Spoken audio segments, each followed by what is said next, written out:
Well, distinguished guests, ladies and gentlemen, it's a real pleasure to be with you tonight, and it's a great honour to speak tonight at the Canberra launch of the Menzies Watershed. Well, it is a great honour. It's a double honour to do it from this lectern here at Menzies House and in front of you, Heather, and I want to acknowledge you and your support of this excellent institute. Can I also acknowledge Georgina Downer as the Director of the Robert Menzies Institute and Dr. Zachary Gorman for the invitation to be involved tonight. The Menzies Watershed is a sweeping book, with each essay illuminating an aspect of Sir Robert Gordon Menzies and his political influence over the years 1943 to 1954. It examines his foundation of the Liberal Party through to how he personally influenced and exercised political power. It covers Menzies' instincts on post-war economic policy, his handling of the thorny question of what to do about the Australian Communist Party, the political application of his liberal values and beliefs, and his early achievements in foreign policy and education. There is much to ponder in this book, and those essays can be read on their own, as I did on my flight yesterday, enjoying the chapters as I followed my curiosity. But taken as a whole, though, they form an exceptional book, and I congratulate Dr. Gorman for bringing it together.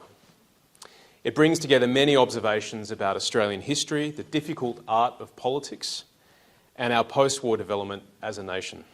All these questions are pondered through the prism of Robert Menzies' leadership. And this book is a superb addition to the Menzies Scholarship, and I commend all of those, including Andrew Blythe, who I just met earlier, for their involvement in the project. Now, with so many thoughtful contributors in the book, it's hard for me to add further light in my remarks. And I should also mention the excellent appendix written by my former colleague, the Honourable George Brandis KC, where he answers the question, Australia's greatest Prime Minister. But I don't propose to cover the same ground here tonight. Rather, I want to highlight a few points that engaged me as a Liberal Member of Parliament, firmly anchored in the party Robert Menzies founded. Now, the first is the historical context of Robert Menzies and honouring his achievements in the proper context without slavishly trying to replicate them in the present. The truth is that Menzies was a man of conviction and strong values, but he also responded to the challenges of his time in a cultural context. Let me explain. One of the things that I really enjoy is political biography. I enjoy making friends with leaders in the past. A good biography will draw you in like that. When you finish a good biography, it should feel like losing a relationship. And the attraction of good political biography is that it reminds us that there is nothing new under the sun. In that truth, there is great solace as we learn from the experience and wisdom of others who have gone before us. Had a bad day in Parliament? Well, read some political biography. Bad days in politics are part of the vocation, and all the great leaders have had plenty of them. Now, three of my favourite English-speaking democratic leaders are Abraham Lincoln, Winston Churchill and Robert Menzies. And if I could host an AUKUS party with three leaders of my choice, I would choose those three men who stand out for their character, their intellect and their achievements. They governed their countries at critical moments in war and peace. They had to endure failure. They enjoyed success. All were shaped by the Western canon, two of them having no formal education, but they all shared a common idiom honed by the cadence of the scriptures and Shakespeare. They were all committed to the British idea of ordered liberty and individual freedom. Yet they were men of their times. We celebrate them in their historical contexts. For if they returned to their respective countries today, I imagine they would feel like strangers in foreign lands.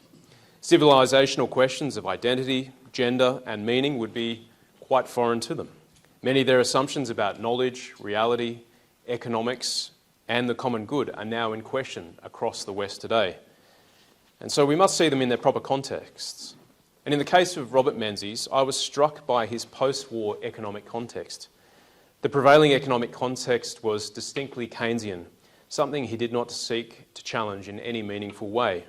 He was not a disciple of Hayek or Friedman or Rand. Indeed, the cold abstractions of the free market ideologues today would be alien to him. Nor was he a great economic reformer like John Howard. Instead, he continued much of the economic project that had been established by Chifley before him. That is not to say that Menzies wholeheartedly embraced Keynes and big government. On the contrary, It was Prime Minister Chifley's plan to nationalise Australia's trading banks, where we see Menzies' economic instincts on full display. He picked and won the battle that mattered most. The 1949 election victory settled the question of how Australia's economy would grow in the coming decades. Under Menzies, it would be the market economy rather than the socialist state guiding our development. The Australian people voted for his vision of prosperity built on individual liberty, free enterprise and hard work, and he banished the shadow of socialism for generations to come in that election victory. But Menzies did not believe in unfettered markets. He believed in good government as a necessary partner to a thriving market economy. As Tom Switzer argues persuasively in his chapter, Liberalism Applied, Menzies, and I quote, opposed a socialist state that wanted to control society, but he was not a proponent of a dynamic free market economy. Switzer quotes Menzies directly during his time in opposition in the 40s, and I quote Menzies here, "Individual enterprise must drive us forward. This does not mean that we are to return to the old and selfish notions of laissez-faire. The functions of the state will be much more than merely keeping the ring within which the competitors will fight. Our social and industrial obligations will be increased. There will be more law, not less, more control, not less. But what really happens will depend on how many people we have who are of the great and sober and dynamic middle class, the strivers, the planners, the ambitious ones." Menzies was more paternalistic than I'd imagined after reading this collection of essays. And David Lee's chapter on Menzies and economic management makes this very clear in his embrace of the Keynesian macroeconomic assumptions, his appointments of Chifley's public servants in 1949, and his continuation, not deconstruction, of Curtin and Chifley's economic policies. He left in place the post-Federation pillars of centralised wage fixing and high tariffs, the enlarged welfare state, the demand management philosophy at Treasury, and nation-building development projects like the Snowy River Scheme. The National Development Portfolio, led by Richard Casey, underscored this development ethos with its focus on fuel security, port infrastructure, mines and manufacturing. William Stoltz's excellent chapter on the founding of the Australian Secret Intelligence Service shows the strategic imperatives that drove economic development under Menzies. In it, we learn that Casey was lobbied by the founder of the CIA, Bill Donovan, to develop the Blair Athol coal reserves in Queensland, to provide a secure supply of coal to the growing Japanese economy, thus keeping post-war Japan out of the clutches of China and Russia. Geopolitics and statecraft, rather than economics, seemed to drive some of the economic development in those early years of his prime ministership. Indeed, I would argue Menzies was no proto-Thatcher or Reagan, taking power with a supply-side handbook of economic reforms under one arm. On the contrary, the 1951 budget was a case in point. Menzies and his treasurer Arthur Fadden had to tackle inflation. They sought to dampen aggregate demand with aggressive increases on income and company taxes. And this wasn't necessarily an approach to win hearts and minds. But wait for it, there were also indirect taxes on non-essential goods, including excise on beer, wine, tobacco, spirits and cigarettes. With that, even the Labor opposition launched an attack on the budget. It was straight out of the Keynes playbook. And I wasn't surprised, therefore, to read that some true-believing young Liberal members of Parliament, elected in 1949 and committed to pure economic liberalism, were despondent with the lack of reform, with the Sydney Morning Herald relating how the backbenchers were dismayed as they watched, and I quote, party principle after party principle placed in cold storage or thrown overboard. Now, the point here is not to make the case for modern-day Keynesian economics, nor to criticise Menzies for his lack of economic reform. This is not revisionism. Rather, it is to recognise Menzies as a political leader who responded to the challenges of post-war Australia. But it does pose this question for us all.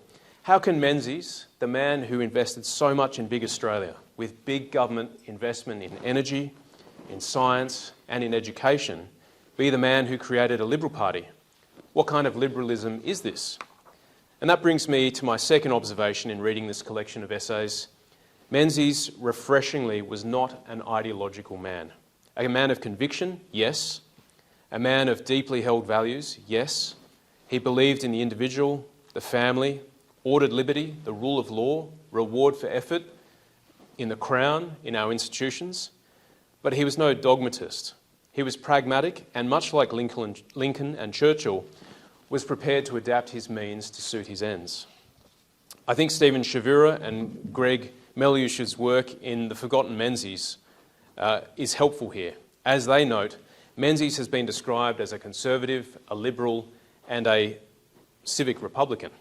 But all those terms are modern-day projections back onto a historical figure who likely would have quizzed such labels. Menzies was not doctrinaire, and his writings on liberalism, as Chavura and Meliush note, were largely discursive and superficial. He did not advocate for an ideological liberalism, but instead built a movement that gave expression to the political principles to many Australians who shared his views on the individual, the family and aspiration. And I think this is the towering strength of Menzies. Menzies had a big heart for a big country, and he sought to build the biggest possible tent for aspirational Australians. His was a generous liberalism. And in this, I think Menzies was a master of political narrative rather than a proponent of political philosophy. Much like US President Franklin Roosevelt, famous for his radio broadcasts known as the Fireside Chats, Menzies understood how to capture the attention of regular Australians through the media of the time, in their language and through images that resonated. The Forgotten People address is a case in point. Who can forget this line? And I quote, "I do not believe that the real life of this nation is to be found either in great luxury hotels and the petty gossip of so-called fashionable suburbs, or in the officialdom of the organised masses. It is to be found in the homes of people who are nameless and unadvertised, and who, whatever their individual religious conviction or dogma, see in their children their greatest contribution to the immortality of their race." Like Australians back then, we can picture the great luxury hotels, grand yet cold, and we can feel the warmth of the homes inhabited by those nameless Australians he so loved. Anne Henderson, in her gripping chapter, Menzies and the Banks, concludes by quoting Menzies himself from Afternoon Light, where he wrote of Chifley's defeat in 1949, and this is Menzies here, "If one's ideas are so rigid that they will not bend, the chances are that they will break." Put another way, in politics, you can pursue ideological purity and suffer defeats, or you can be guided by your principles and win victories. Perhaps that is the secret to Menzies' 7 straight election victories. Principled wins rather than pure losses. For us, it's a reminder that compromise is a necessary reality in a parliamentary democracy like ours, especially in our time with a fading moral and social consensus and the rise of identity politics and tribalism on both sides of the divide. Although Menzies appears in black and white to us through the passage of time, he was a man who understood how to navigate the grey of politics, and we can learn much from his mastery of the art. And this brings me to my final point. Menzies was a man of prudence who mastered the art of exercising political power across the Parliament, the public service, the Liberal Party and the Australian people. Troy Bramston has done us a great service in his chapter, The Art of Power, demonstrating how prudence was the key to Menzies' success as Prime Minister. In our age of limitless communication, shaped by President Trump and the excesses of social media, Menzies looks more like a marbled statesman from the classical era than the flesh and blood tick-tocking politician of today. But I think prudence and temperament is the difference here. He learned from his failure of his first term as Prime Minister and became an astute observer of people and a master of political machinery. Bramston notes his love of Shakespeare and relates an anecdote of Menzies losing an argument in Cabinet, retreating to his office for a time to read the Bard, then regathering himself and returning to Cabinet. This was also a habit of Lincoln, retiring to find solace in the plays of Shakespeare. He too was also another fine observer of human nature who understood what made people around him tick. And I think the connection here is that Menzies had a well-furnished interior life, which informed his perspective, his wisdom, and his judgment, honed by experience in the cockpit of politics, no doubt. But we cannot understate the importance of Menzies having a disciplined mind shaped by extensive reading in history and literature. Perhaps that led to a more considered approach in leading his party, his parliamentary colleagues and the country as Prime Minister. Perhaps prudence rather than impulse is the lesson we can take from his political leadership. I had coffee a few years ago with Sir William Heseltine, Menzies' Principal Private Secretary in Perth, who shared with me how Menzies dealt with thorny issues. He said that Menzies kept a safe and he would often store unresolved paperwork in it. It was Sir William's job to clear it out every so often, and he would often recover unactioned documents that had been resolved through the passage of time. Menzies didn't rush into things, and that's a lesson for us, I think, as we fight the cultural programming of instant gratification with all its swipes and endless scrolling. The documents in the safe were, like Lincoln's unsent letters, signs of a practical man who knew that hot-headed ideas needed to cool down and most anger-fueled thoughts needed to quietly disappear. In closing, the Menzies Watershed is a superb contribution to our national history and also an inspiration for future generations who carry the torch of the Liberal Party. I've made 3 points tonight. 1, Menzies was a man of his time who responded to events around him. 2, Menzies was a deeply principled man, but not an ideologue. He mastered political narrative and he knew how to compromise. He had a big heart, a big mind, and he built a big political tent for aspirational Australia. And 3, Menzies was a man of prudence who mastered the art of political power. Now tonight, I've not done justice to all the authors or their essays. You'll have to read them yourself, and I hope that you do. And please buy a copy so Georgina and her team don't have to cut back to Melbourne. It's a fine collection of essays and they deserve to be on your bookshelf. I think the mark of a good book is that it makes you want to read more about the subject, to mine the footnotes and bibliography, to follow the trails and continue learning. And this has a lot of source material, which I think you'll benefit from. So I've learned a lot about Robert Menzies through this book. I'm inspired in my own journey as an MP, and I've grown a little fonder of Menzies. I'm building that relationship with him through history. So thank you very much to Georgina and Zachary, and I look forward to the next volume. Thank you.